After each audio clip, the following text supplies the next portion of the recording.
आचार्य चाणक्य ने गंभीर स्वर में कहा, चंद्रगुप्त, तुम्हें पता है अमीर और गरीब में सिर्फ एक चीज का फर्क होता है, धन। पर एक बात और सुनो चंद्रगुप्त, धन उसे नहीं मिलता जो दिन रात मेहनत करता है। धन उसे मिलता है जो जानता है कि मेहनत दूसरों से कैसे कराई जाती है। यानी धन हमेशा दिमाग वालों के पास जाता है, शारीरिक श्रम करने वालों के पास नहीं। शारीरिक श्रम से इंसान कभी अमीर नहीं बनता, उसके पास कभी पर्याप्त धन नहीं होता। यह बात तुम हमेशा याद रखना। पर्याप्त धन चाहिए, बहुत धन चाहिए तो अपनी मानसिक शक्ति को काम पर लगाओ। दिमाग से काम करो, हाथों से नहीं। राजा कभी स्वयं श्रम नहीं करता, सेठ साहूकार कभी खुद मजदूरी नहीं करता। मजदूरी वो करते हैं जो सबसे ज्यादा मेहनत करते हैं, और सबसे ज्यादा गरीब भी वही रहते हैं। चंद्रगुप्त ने विनम्रता से पूछा, गुरुदेव, फिर अमीर बनने का असली रहस्य क्या है? फिर धनी हर कोई क्यों नहीं बन जाता? चाणक्य मुस्कुराए, फिर धीरे धीरे बोले, चंद्रगुप्त, एक बात हमेशा याद रखना। अगर इस दुनिया की सारी संपत्ति आज गरीबों में बराबर बराबर बांट दी जाए तो कुछ साल बाद फिर वही होगा जो आज है। गरीब फिर गरीब हो जाएंगे और अमीर फिर अमीर। क्यों? क्योंकि अमीरी गरीबी धन से नहीं बनती, अमीरी गरीबी बुद्धि से बनती है। जो व्यक्ति अपनी बुद्धि के घोड़े दौड़ाता है उसे अमीर बनने में देर नहीं लगती। जो बुद्धि को सोने देता है और केवल शरीर से मेहनत करता रहता है वो जीवन भर गरीब ही रहेगा। धन बुद्धि का खेल है, मेहनत का नहीं।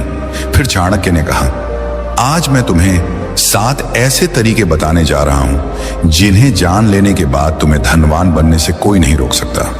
ये 7 तरीके चाणक्य नीति के सबसे गहरे सूत्र हैं। इन पर अगर तुम अमल करोगे तो एक दिन पूरा भारत तुम्हारे नाम का जयकारा करेगा। और फिर चाणक्य ने पहला सूत्र बताया, नियम 1, अपनी अक्ल में पैसा लगाओ। यह सबसे बड़ा निवेश है। अगर तुम सचमुच धनवान बनना चाहते हो, जीवन में वह ऊंचाई छूनी है जहां न पैसों की कमी रहे, न सम्मान की, न स्वतंत्रता की, तो सबसे पहला और सबसे जरूरी काम यह है कि तुम अपना सारा ध्यान, सारा पैसा और सारा समय सबसे पहले अपनी अक्ल पर लगाओ। मैंने तुम्हें पहले ही कहा था, शारीरिक श्रम छोड़ दो। हाथ पैर से मेहनत करने में कोई बुराई नहीं, लेकिन वो तुम्हें एक सीमा तक ही ले जाएगी। उस सीमा के बाद रुक जाओगे। मजदूर दिन रात हथौड़ा मारता है, फिर भी 2 जून की रोटी को मोहताज रहता है। क्यों? क्योंकि उसने अपनी अक्ल को कभी नहीं खोला। दिमाग के घुड्डे को दौड़ाओ, और दौड़ाने का मतलब है सीखो, सीखते रहो, जीवन के अंतिम क्षण तक सीखते रहो। जो व्यक्ति सीखना बंद कर देता है वो जीते जी मर जाता है, उसकी कमाई भी मर जाती है। नियम 2, मौके खुद नहीं आते, उन्हें पहचानना पड़ता है। अवसरः कालेन आगच्छति कालेन च नश्यति तम यः सन्नादति स सिद्धिं प्राप्नोति। अर्थात अवसर समय के साथ आता है और समय के साथ नष्ट भी हो जाता है। जो उसकी ध्वनि सुन लेता है वही सिद्धि प्राप्त करता है। धनवान बनना है तो सबसे दूसरा और सबसे नियम यह है कि तुम्हें अवसरों की आंखें खोलनी पड़ेंगी। अवसर कभी दरवाजा खटखटाकर नहीं आते। भाई साहब, मैं आपका मौका हूं, मुझे अंदर आने दो, कहते हुए नहीं आते। अवसर हमेशा भेष बदल कर आते हैं। कभी वो किसी मुसीबत के रूप में आते हैं, कभी किसी ताने के रूप में, कभी किसी दोस्त के मुंह से निकले एक वाक्य के रूप में। ज्यादातर लोग इन्हें देखकर कन्नी काट लेते हैं, और जो इन्हें पहचान लेते हैं वही करोड़पति अरबपति बनते हैं। मैं तुमसे कहता हूं, अगर तुम धनवान बनना चाहते हो तो आज से यह प्रण कर लो, मैं कोई भी अवसर गंवाऊंगा नहीं। चाहे सीखने का हो, कमाने का हो, जुद्धने का हो, घूमने का हो, कुछ नया करने का हो, मैं उसे पकड़ दूंगा। याद रखो, धन तुम्हारे पास नहीं आता, धन तुम तक आने का रास्ता ढूंढता है, और वो रास्ता है अवसर। जितने ज्यादा अवसर तुम पकड़ डरोगे उतने ही ज्यादा रास्ते धन के लिए खुलते जाएंगे। और अगर तुम अवसरों को चूकते रहे तो चाहे कितना भी पहला नियम सीखना फॉलो कर लो, तुम्हारी सारी सीख बेकार हो जाएगी, क्योंकि सीख का इस्तेमाल करने के लिए मौका चाहिए। नियम 3, समय धन से भी कीमती है। अगर तुम सचमुच धनवान बनना चाहते हो, करोड़ों अरबों नहीं बल्कि वो स्वतंत्रता हासिल करनी है जहां पैसा तुम्हारा गुलाम बने, न कि तुम पैसे के गुलाम रहो, तो आज से एक बात हमेशा के लिए गांठ बांध लो, समय पैसों से 1000 गुना ज्यादा कीमती है। पैसा खो गया तो दोबारा कमा लोगे, लेकिन समय खो गया तो वो हमेशा हमेशा के लिए चला गया। एक बार गया तो लौटकर कभी नहीं आएगा। दुनिया के सारे अमीर लोग एक ही बात पर सहमत हैं, उनका सबसे बड़ा हथियार उनका समय था और सबसे बड़ी पूंजी उनका समय का अनुशासन था। अगर तुम आज भी अपना समय बर्बाद कर रहे हो तो तुम धनवान बनने के लायक नहीं हो, क्योंकि धनवान बनना कोई खेल नहीं है, ये युद्ध है। और इस युद्ध में जो सबसे ज्यादा अनुशासित होता है वही जीतता है। धन तुम्हारे पास तभी आएगा जब तुम उसे साबित कर दोगे कि तुम उसके लायक हो, और तुम ये तभी साबित कर सकते हो जब तुम अपना हर पल, हर सांस, हर मिनट उसे समर्पित कर दोगे। आज से प्रण कर लो, मेरा समय मेरा सबसे बड़ा खजाना है, मैं इसे किसी को छूने भी नहीं दूंगा, न फालतू लोगों को, न फालतू आदतों को, न फालतू विचारों को। मेरा हर मिनट मेरे लक्ष्य के लिए होगा। मैं 24 में से 24 घंटे अपने सपने को दूंगा। जब तक सांस है तब तक रुकूंगा नहीं। इसी एक नियम को जीवन में उतार लोगे तो 7 में से बाकी नियम अपने आप तुम्हारे जीवन में आने लगेंगे, क्योंकि जिसने समय पर कब्जा कर लिया उसने धन पर, जीवन पर, भाग्य पर कब्जा कर लिया। नियम 4, धन आने से पहले खुद को तैयार करो। धन कमाना कठिन नहीं है, सच में कठिन है धन को अपने पास रोकना। तुमने देखा होगा, लॉटरी लगी, 2-4 साल में कंगाल, सैलरी बढ़ी, 1 साल में फिर वही पुराना रोना, बिजनेस चला, 2 साल में फिर कर्ज में डूब गए। क्यों? क्योंकि धन आने से पहले उन्होंने खुद को तैयार नहीं किया था। वे बर्तन थे पर छलनी थे, पानी डालो सारा नीचे। मां लक्ष्मी बहुत चतुर हैं, वे वहां नहीं ठहरती जहां संयम नहीं, जहां नियंत्रण नहीं, जहां आदतें गंदी हैं। धन एक नदी है, अगर तुमने बांध नहीं बनाया तो वह बह जाएगी, और बांध बनता है तुम्हारे अंदर, तुम्हारी आदतों में, तुम्हारे चरित्र में। इसलिए आज का नियम सबसे कठोर और सबसे जरूरी है। धन आने से पहले खुद को तैयार करो। अगर तुम आज गरीब हो पर संयम सीख लोगे तो कल अमीर बनकर भी राजा बने रहोगे, और अगर आज अमीर हो पर संयम नहीं सीखा तो कल कंगाल बनकर रोओगे। धन आता है तो तुम्हारी असली परीक्षा शुरू होती है। वह तुम्हें दिखाता है कि तुम सच में कौन हो। लालच है या संतोष, अहंकार है या विनम्रता, फिजूल खर्ची है या विवेक, दिखावा है या गरिमा।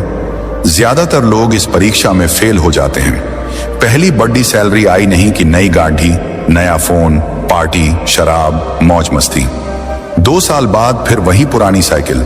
मैं तुमसे कहता हूं, धन आने से पहले खुद को ऐसा बना लो कि जब करोड़ों आए तब भी तुम पहले जैसे ही रहो। जूते पुराने हों या इतालवी, तुम्हारा चलना वही रहे। खाना ढाबे का हो या 5 सितारा, तुम्हारी भूख वही रहे। यही असली तैयारी है। लालच धन का सबसे बड़ा दुश्मन है। जैसे ही 2 पैसे हाथ में आते हैं, लालच कहता है, अरे यार अब तो जी ले, अब तो मौज कर, और तुम जीने के चक्कर में अपना भविष्य मार देते हो। नियम 5, अपनी संगति को सुधारो और दिमाग को लक्ष्य के प्रति प्रेरित रखो। तुम चाहे जितना भी सीख लो, जितने भी अनुभव कर लो, जितना भी समय लगाओ, अगर तुम्हारी संगति गलत है तो सब बेकार। तुम वही बनते हो जिनके साथ रहते हो। तुम्हारी कमाई, तुम्हारा चरित्र, तुम्हारा भाग्य, तुम्हारा भविष्य, ये सब तुम्हारे आसपास के 5 लोगों के औसत से तय होता है। तुम जहां बैठते हो, जिसके साथ चाय पीते हो, जिसके साथ रात को फोन पर घंटों गप्पे मारते हो, वही बताता है कि 10 साल बाद तुम कहां होगे। जो मनुष्य धनवान बनना चाहता है वह सबसे पहले अपनी संगति को देखे, क्योंकि जिस प्रकार लोहे की कील लोहे से ही तेज होती है, उसी प्रकार मनुष्य का चित्त उसी के समान हो जाता है जिसके साथ वह अधिक समय बिताता है। जब तुम नीच, आलसी, लंपट, नकारात्मक बोलने वाले लोगों के बीच रहते हो तो तुम्हारा मन भी वैसा ही हो जाता है। तुम्हें लगता है, अरे दुनिया में कुछ नहीं हो सकता, पैसा तो किस्मत से आता है, मेहनत करने से कुछ नहीं होता, और ऐसे विचारों से तुम स्वयं ही अपने पांवों पर कुल्हाड़ी मार लेते हो। पर जब तुम उच्च चिंतन वाले, धनवान, विद्वान, संयमी और लक्ष्यनिष्ठ लोगों के बीच रहते हो तो तुम्हारा मन भी ऊंचा उठने लगता है। तुम्हें स्वयं ही लगने लगता है, मैं भी कर सकता हूं। चंद्रगुप्त, जीवन में एक बात हमेशा याद रखना, उधार वो दीमक की तरह है जो रिश्ते को खोखला कर देता है, चाहे वो रिश्ता कितना ही मजबूत क्यों ना हो। और इन्हीं उधारों से धन की सबसे ज्यादा हानि होती है। जीवन में धन मांगने के लिए अक्सर हमारे अपने खास रिश्तेदार आते हैं, कभी कभी दोस्त भी, लेकिन हम ना कहने में हिचकिचाते हैं डरते हैं कि कहीं रिश्ता टूट ना जाए। हकीकत यह है कि बहुत से लोगों को पता ही नहीं होता कि ना कैसे कहा जाए, क्योंकि उनके पास सही शब्द या तरीका नहीं होता। लेकिन आज मैं तुम्हें यही रणनीति बताऊंगा। जब कोई तुमसे उधार मांगने आए, अगर तुम ये 3 सवाल पूछ लोगे तो वो खुद ही उधार मांगने के बजाय कोई और बहाना बनाकर तुम्हारे यहां से चुपचाप निकल जाएगा। लेकिन चंद्रगुप्त, ये एक विद्या है जो डर से मुक्ति देती है। अगर तुम नहीं जानोगे तो हमेशा उलझते ही रहोगे, क्योंकि मैंने अक्सर देखा है कि लोग इसी वजह से अपनी जिंदगी की कमाई गंवा बैठते हैं। चाणक्य की ये बातें आज भी उतनी ही सच्ची हैं जितनी उस पुराने जमाने में थीं। कल्पना कीजिए, चाणक्य के समय में पाटलिपुत्र की गलियों में एक साधारण व्यापारी रहता था। नाम था विष्णुदास। वो दिन रात मेहनत करके अपना व्यापार चलाता था, अनाज बेचता था और थोड़ी बहुत बचत करता था अपने परिवार के लिए। एक दिन उसका दूर का रिश्तेदार आया, बोला, भाई मेरी फसल बर्बाद हो गई है बाढ़ में, बस थोड़े पैसे उधार दे दो, अगली फसल में लौटा दूंगा। विष्णुदास का दिल पसीज गया। उसने अपनी सारी बचत दे दी। लेकिन महीने बीत गए, साल बीत गए, वो रिश्तेदार नजर नहीं आया। बाद में पता चला कि उसने वो पैसे अपनी ऐशो आराम में उड़ा दिए थे। विष्णुदास का परिवार भूखा रहा, बच्चे स्कूल नहीं जा सके और वो रिश्ता, वो तो पहले ही खोखला हो चुका था। चाणक्य कहते थे, धन की रक्षा करना परिवार की रक्षा करना है। आज के समय में भी यही हो रहा है। लोग फोन पर मैसेज करते हैं, भाई इमरजेंसी है, 50,000 उधार दे दे, और हम देते हैं क्योंकि नहीं देना हमें बुरा लगता है। लेकिन सच्चाई ये है कि पैसा देने के बाद रिश्ता और मजबूत होने के बजाय कमजोर हो जाता है। क्यों? क्योंकि अगर पैसा वापस नहीं आया तो झगड़े शुरू हो जाते हैं, और अगर मांगो तो तुम विलेन बन जाते हो। अब सवाल यह है कि हम इस जाल से कैसे बचें। चाणक्य की नीति हमें बताती है कि भावनाओं में बहना बंद करो और बुद्धि से काम लो। मैं आपको बताऊंगा वो 5 तरीके जो चाणक्य ने बताए थे, लेकिन सरल भाषा में, जैसे कोई बूढ़ा गुरु अपने शिष्यों को समझा रहा हो। इन तरीकों से आप ना कह सकेंगे बिना किसी को दुख पहुंचाए। और हाँ, मैं इसमें चाणक्य के समय की कहानियां जोड़ूंगा ताकि आप महसूस कर सकें कि ये सिद्धांत कितने पुराने हैं लेकिन आज भी काम करते हैं। जैसे आज के समय में कोई क्रेडिट कार्ड का इस्तेमाल करके कर्ज में फंस जाता है, वैसे ही उस जमाने में लोग साहूकारों के चंगुल में फंसते थे। लेकिन चाणक्य कहते थे, बुद्धिमान वो है जो कर्ज का जाल खुद नहीं बुनता। चलिए पहले तरीके से शुरू करते हैं। ये है, तुरंत जवाब न दो। चाणक्य इसे समय की ढाल कहते थे। जब कोई पैसा मांगे, चाहे वो कितनी बड़ी मुसीबत बता रहा हो, उसी वक्त हाँ या ना मत कहो। बस मुस्कुराकर कहो, भाई मैं तुम्हारी परेशानी समझता हूं, लेकिन मेरा पैसा अलग अलग जगहों पर लगा हुआ है। मुझे अपने हिसाब किताब देखने दो, घर वालों से बात कर लूं, कल तक बता देता हूं। ये 24 घंटे आपको सोचने का मौका देते हैं और सामने वाले की नीयत भी परख लेते हैं। चाणक्य के समय में एक राजकुमार था जो हमेशा जल्दबाजी में फैसले लेता था। एक बार एक जासूस उसके पास आया, बोला, महाराज मुझे तुरंत सोने की मुद्राएं चाहिए, दुश्मन की जासूसी के लिए। राजकुमार ने उसी वक्त दे दी। बाद में पता चला वो जासूस दुश्मन का था। चाणक्य ने राजकुमार को डांटा, समय लो, सोचो, तब फैसला करो। आज के समय में भी अगर कोई ट्रांसफर करने को कहे तो कहो, बैंक बंद है आज, कल देखते हैं। आप देखेंगे अगर जरूरत झूठी है तो वो इंतजार नहीं करेगा, किसी और के पास चला जाएगा। लेकिन अगर सच्ची है तो इंतजार करेगा। यह तरीका आपको आसान शिकार होने से बचाता है। मैंने खुद देखा है, मेरे एक दोस्त ने ऐसा किया। उसका चचेरा भाई आया, 20,000 मांगे। दोस्त ने समय मांगा। अगले दिन भाई खुद बोला, रहने दे, किसी और से ले लिया। बाद में पता चला वो पैसे पार्टी में उड़ाने थे। ऐसे छोटे छोटे अनुभव हमें सिखाते हैं कि धैर्य कितना बड़ा हथियार है। अब दूसरा तरीका, सवाल पूछो लेकिन तरीके से। 24 घंटे बाद जब वो वापस आए तो तुम सफाई मत दो कि पैसा क्यों नहीं है, बल्कि उनसे पूछो, भाई मैं मदद करना चाहता हूं लेकिन मुझे ये पैसा जल्दी वापस चाहिए क्योंकि मेरे अपने खर्च हैं। तुम्हारा वापस करने का ठोस प्लान क्या है? पैसा कहां से आएगा? ये सवाल उनकी नीयत को नंगा कर देता है। चाणक्य कहते थे, सवाल वो तीर है जो झूठ को भेद देता है। उनके समय में एक साहूकार था जो लोगों से उधार लेता था, लेकिन चाणक्य ने अपने शिष्यों को सिखाया, पूछो कैसे लौटाओगे, साहूकार हमेशा गोलमोल जवाब देता और लोग बच जाते। आज के समय में भी अगर कोई कहे सैलरी से दे दूंगा तो ठीक है, लेकिन अगर बोले चिंता मत कर, भरोसा रख, तो सावधान हो जाओ। तब तुम कहो भरोसा तो है, लेकिन रिश्ता पैसों से ऊपर है। अगर पैसा नहीं लौटा तो रिश्ता खराब हो जाएगा, और मैं वो नहीं चाहता। ये बात उन्हें सोचने पर मजबूर कर देगी। एक बार मेरी मौसी के साथ ऐसा हुआ। उनका भतीजा आया, पैसे मांगे। मौसी ने सवाल पूछा। भतीजा हकलाया और खुद ही बोला, रहने दे चाची, मैं किसी और से ले लूंगा। बाद में पता चला वो पैसे शेयर मार्केट में लगाने थे, जहां वो हार गया था। ऐसे में सवाल पूछना आपको रक्षक बनाता है, न कि लुटेरा। तीसरा तरीका, सुरक्षा मांगो। चाणक्य इसे बंधक का नियम कहते थे। अगर वो अभी भी जिद करे तो कहो, भाई नियम तो होते हैं, मैं पैसा दे दूंगा, लेकिन बदले में एक छोटी सी गारंटी चाहिए, जैसे चेक या कोई चीज रखवा दो। चाणक्य कहते थे, बिना बंधक के धन रेत में पानी है। उनके समय में लोग सोने की अंगूठी या जमीन का कागज रखवाते थे।